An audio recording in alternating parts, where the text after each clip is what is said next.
সে তার গৃহবধূকে আমাদের কাছে যে তথ্য এসেছে প্রায় উত্ত্যক্ত করতো, এবং এই উত্ত্যক্ত করার একটা ভিডিও আমাদের কাছে আছে, পরবর্তীতে আমরা পেয়েছি। তো এর উত্ত্যক্ত রেশ ধরে সেদিন 30 তারিখে এই মানে হৃদয় বিদারক ঘটনাটি ঘটে। আমাদের কাছে তথ্য আসে যে তারা তাদেরকে আসলে ওই ধর্ষণ করে এবং পরবর্তীতে হত্যার ঘটনাটুকু সংঘটিত হয়, এবং এটাকে আবার তারা লুকাবার চেষ্টা করে।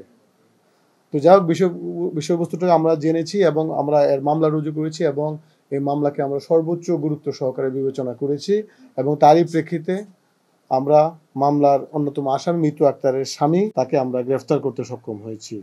পরবর্তী করণীয় হচ্ছে আমরা আমাদের আসামি গ্রেফতারের জন্য আমাদের প্রচেষ্টা অব্যাহত আছে, এবং এই ঘটনায় আমরা মূল অ্যাকিউজড রাজামিকে ধরার জন্য আমাদের প্রচেষ্টা একদম পরিপূর্ণ আছে। এটা মানে তদন্তের বিভিন্ন বিষয়ের কারণে আমরা এই সম্পূর্ণ বিষয়টুকু এখন বলছি না, বাট আমরা এই আসামিকে গ্রেফতার করা সহ সমস্ত আসামিকে গ্রেফতার করার জন্য জোর প্রচেষ্টা